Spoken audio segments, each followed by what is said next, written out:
자, 운전하시는 분들이라면 잘 들어오셨습니다. 17일 토요일부터 이렇게 운전하면 벌금은 기본이고요. 벌점도 무려 100점이나 부과된다고 합니다. 이를 접한 운전자들은 아예 차를 타지 말라 해라, 도로 위에 있는 차들을 다 없애버려라 라며 분노하기 시작했다고 하는데요. 대체 무슨 일이길래 이렇게 난리일까요?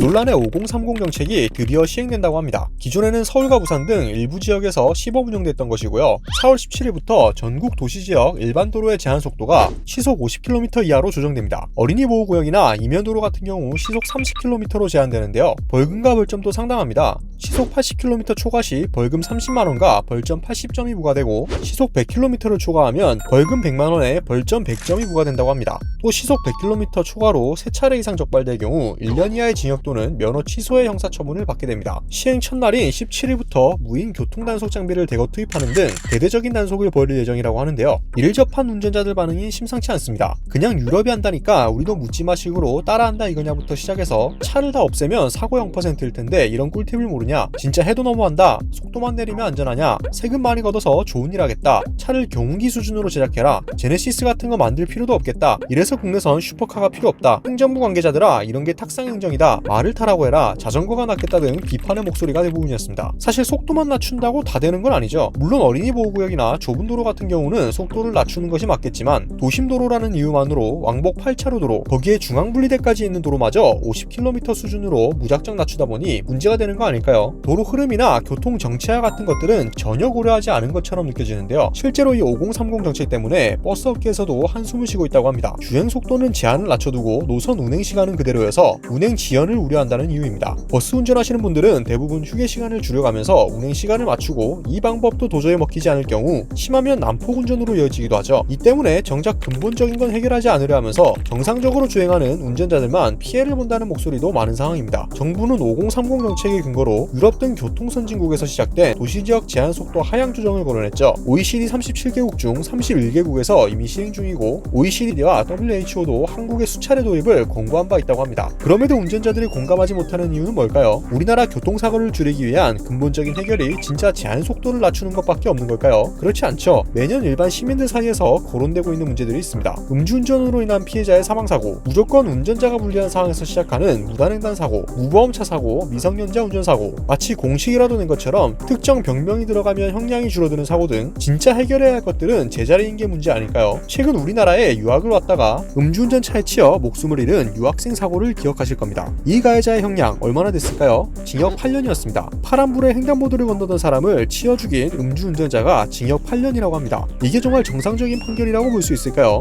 블랙박스 관련 영상에는 아직도 무단횡단자들, 차로 변경할 때 앞머리부터 들이미는 차들, 역주행하는 차들처럼 비상식적인 사고 사례가 끊임없이 올라오고 있습니다. 진짜 해결해야 하는 문제는 그대로 둔 채 멀쩡한 운전자들이 피해를 입는 것 같은 정책이 시행된다고 하니 분노하지 않을 운전자가 없을 리 있나요? 물론 5030 정책이 무조건 나쁘다는 것만은 아닙니다. 가속도 분명 치명적인 교통사고의 원인 중 하나니까요. 그러나 여기저기 도심도로라는 이유만으로 무작정 제한속도를 내리거나, 제한속도를 내린과 동시에 해결해야 하는 것들은 그대로 방치한다면 아무리 좋은 취지라도 공감하는 사람들은 적을 겁니다. 이제 조금이라도 넘어서면 벌금과 벌점이 본격적으로 부과되는 5030 속도 제한 정책, 여러분의 생각은 어떠신가요? 댓글로 자유롭게 남겨주시면 감사드리겠습니다. 오토포스트 이슈플러스였습니다.